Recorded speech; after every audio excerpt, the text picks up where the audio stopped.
saya Samsul Arifin dari Universitas Nahdlatul Ulama Blitar, Prodi Matematika. Saya ingin mempresentasikan hasil penelitian saya yang berjudul Pengaruh Produk Domestik Bruto dan Indeks Pembangunan Manusia terhadap Angka Kemiskinan di Kabupaten Trenggalek. Yang melatar belakang penelitian saya adalah kemiskinan merupakan salah satu masalah yang selalu dihadapi oleh manusia. Masalah kemiskinan itu sama tuanya dengan masalah kemanusiaan itu sendiri, dan implikasi permasalahannya dapat melibatkan keseluruhan aspek kehidupan manusia, walaupun seringkali tidak disadari sebagai masalah oleh manusia yang bersangkutan. Bagi mereka yang tergolong miskin, kemiskinan merupakan sesuatu yang nyata ada dalam kehidupan mereka sehari-hari, karena mereka itu merasakan dan menjalani sendiri bagaimana mereka hidup dalam kemiskinan. Walaupun demikian, belum tentu mereka sadar akan kemiskinan yang mereka jalani.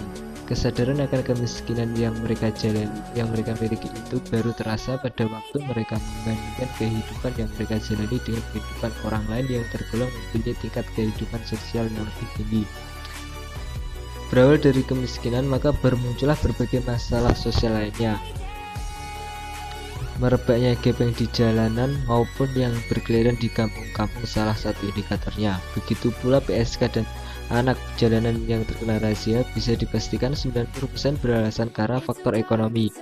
Belum lagi anak putus sekolah yang selalu meningkat jumlahnya dari tahun ke tahun. Teori pertumbuhan baru menekankan pentingnya peranan pemerintah terutama dalam meningkatkan pembangunan modal manusia atau human capital. Peningkatan kualitas sumber daya alam manusia dapat diperlihatkan oleh meningkatnya pengetahuan dan keterampilan seseorang. Meningkatnya pengetahuan dan keahlian akan mampu mendorong peningkatan produktivitas kerja seseorang sehingga akan mampu membantu dalam mengurangi angka kemiskinan. Berdasarkan uraian tersebut, maka peneliti akan menganalisis seberapa besar pengaruh produk domestik bruto dan indeks pembangunan manusia terhadap kemiskinan di Kabupaten Trenggalek. Dari uraian di atas dapat dirumuskan masalah sebagai berikut. 1. Bagaimana pengaruh indeks pembangunan manusia terhadap jumlah penduduk miskin di Kabupaten Trenggalek? Bagaimana pengaruh produk domestik bruto per kapita terhadap jumlah penduduk miskin di Kabupaten Trenggalek? Tujuan penelitian ini adalah untuk menganalisis bagaimana dan seberapa besar variabel indeks pembangunan manusia terhadap jumlah penduduk miskin di Kabupaten Trenggalek. 2. Untuk menganalisis bagaimana dan seberapa besar pengaruh variabel produk domestik bruto per kapita terhadap jumlah penduduk miskin di Kabupaten Trenggalek. Adapun manfaat dari penelitian ini sebagai bahan bacaan referensi maupun penelitian lebih lanjut bagi mahasiswa ataupun pihak lainnya yang tertarik pada penelitian tentang kemiskinan di Kabupaten Trenggalek. Kajian pustaka. Pertama, pengertian analisis regresi linear berganda adalah hubungan secara linear antara dua atau lebih variabel independen dengan variabel dependen. Analisis ini untuk mengetahui arah hubungan antara variabel independen dengan variabel dependen, apakah masing-masing variabel dependen berhubungan positif atau negatif, dan untuk memprediksi nilai dari variabel dependen apabila nilai variabel dependen mengalami kenaikan atau penurunan. Bentuk umum persamaan analisis regresi berganda adalah Y sama dengan A B1x1 plus B2x2 sampai Bnxn, dengan keterangan Y adalah variabel terikat, A adalah konstanta, B1 B2 adalah koefisien regresi, dan x1 x2 adalah variabel bebasnya. Kegunaan analisis regresi berganda adalah untuk mengetahui pengaruh beberapa variabel prediktor atau variabel bebas terhadap variabel terikat. Analisis regresi berganda akan dilakukan apabila jumlah variabel dependennya minimal 2.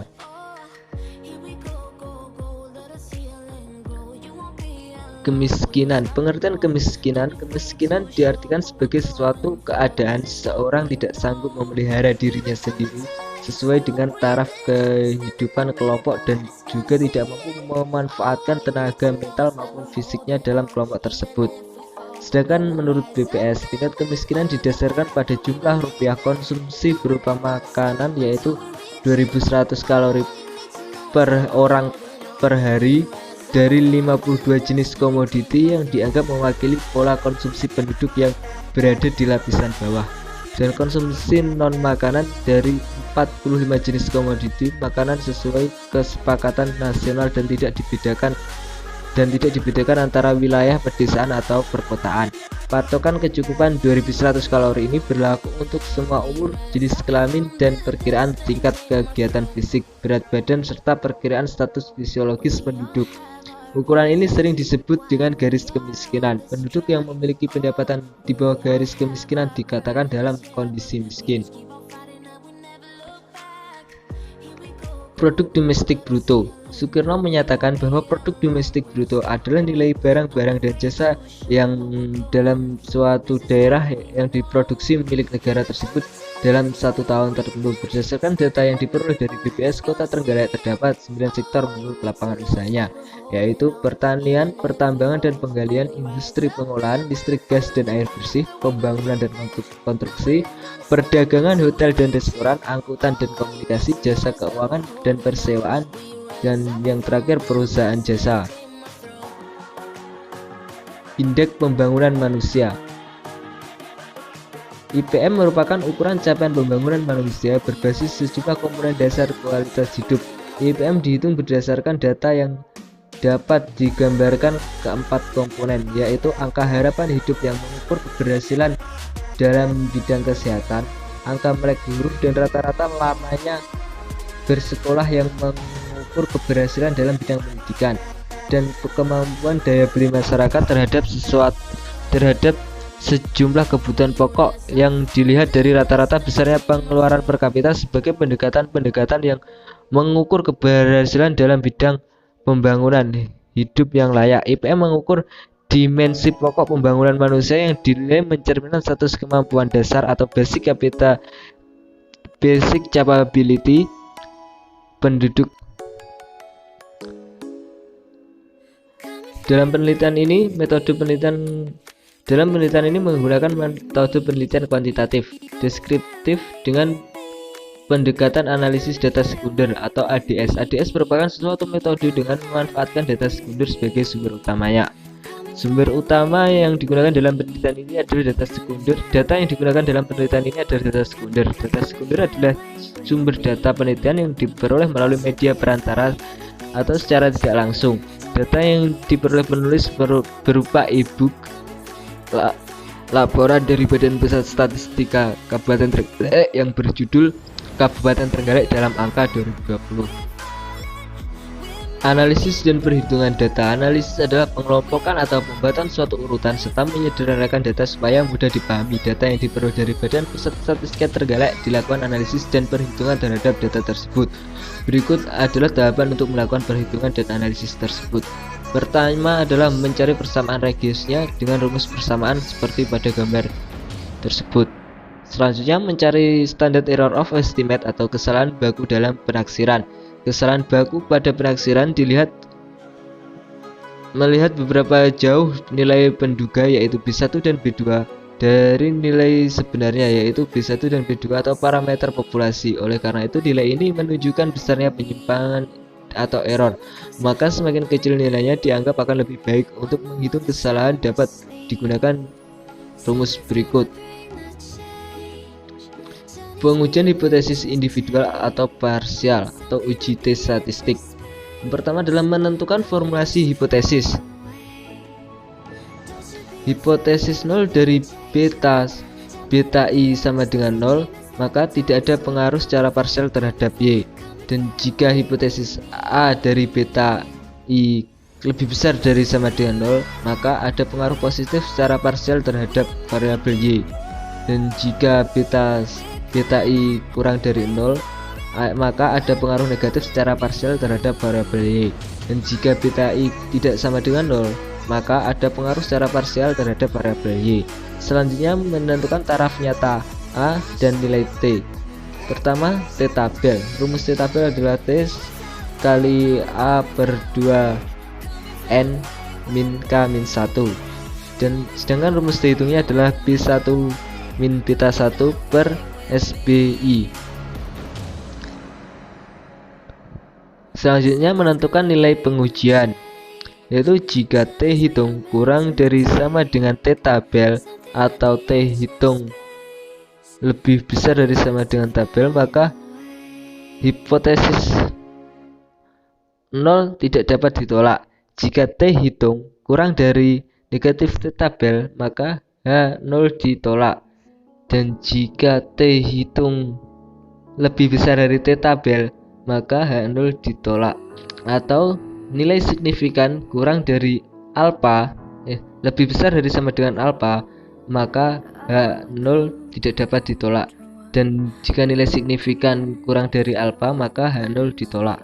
Pengujian hipotesis simultan bersama atau uji F statistik dengan hipotesis jika hipotesis 0 dari beta 1 sama dengan beta 2 sama dengan 0, maka variabel X1 dan X2 tidak berpengaruh terhadap variabel Y. Dan jika hipotesis A dari beta 1 tidak sama dengan beta 2 tidak sama dengan 0, maka variabel X1 dan X2 tidak berpengaruh terhadap variabel Y. Selanjutnya, menentukan taraf nyata nilai A dan nilai F dengan rumus persamaan seperti gambar tersebut. Selanjutnya, melakukan nilai pengujian, yaitu jika F hitung kurang dari sama dengan F tabel, maka hipotesis 0 tidak dapat ditolak. Sedangkan jika F hitung lebih besar dari F tabel, maka hipotesis 0 ditolak. Atau nilai signifikan lebih besar dari A, maka hipotesis 0 tidak dapat ditolak. Sedangkan jika nilai signifikan kurang dari A, maka hipotesis 0 ditolak. Koefisien determinasi berganda atau R kuadrat. Koefisien determinasi berganda dilambangkan dengan R kuadrat, merupakan ukuran kesesuaian garis regresi linear berganda terhadap suatu data. Koefisien determinasi berganda digunakan untuk mengukur besarnya X1 dan X2 terhadap variasi Y dalam hubungan dengan persamaan regresi linear berganda. Menentukan apakah garis linear berganda Y terhadap X1 dan X2 sudah cocok untuk dipakai sebagai pendekatan hubungan linear antara variabel berdasarkan hasil observasi. Nilai koefisien determinasi berganda terletak di antara 1 sampai 0. Berikut adalah persamaan regresi linear berganda secara manual. Didapatkan hasil Y sama dengan 124,4247 negatif 10,1837 X1 dan negatif 0,88869 X2. Dan ini adalah persamaan regresi berganda dengan SPSS. Dari persamaan tersebut diketahui bahwa rata-rata angka kemiskinan tanpa dipengaruhi variabel apapun sebesar 124,425%, sedangkan tingkat produk domestik bruto atau X1 dan independen pembangunan manusia atau X2 berpengaruh negatif signifikan terhadap angka kemiskinan Y. Jika produk domestik bruto jumlahnya bertambah 1%, maka jumlah angka kemiskinan akan turun sebesar 10,184%. Jika indeks pembangunan manusia bertambah 100%, maka jumlah angka kemiskinan akan turun sebesar 88,9% dengan tingkat kepercayaan 95% atau alfa 0,05. Pengujian H1H2 dengan uji T. Pengujian hipotesis pertama, diketahui nilai signifikan untuk pengaruh X1 terhadap Y sebesar 0,128 lebih besar dari 0,05 dan nilai T hitung kurang dari T tabel, yaitu negatif 2,523 kurang dari 4,30265, sehingga dapat disimpulkan bahwa H1 diterima yang berarti tidak berpengaruh variabel X1 terhadap variabel Y. Selanjutnya, pengujian hipotesis kedua, diketahui nilai signifikan untuk pengaruh X1 dan X2 terhadap Y sebesar 0,024 kurang dari 0,05 dan nilai T hitung negatif 6,376 kurang dari 4,30265, sehingga dapat disimpulkan bahwa H2 diterima yang berarti terdapat pengaruh variabel X2 terhadap Y.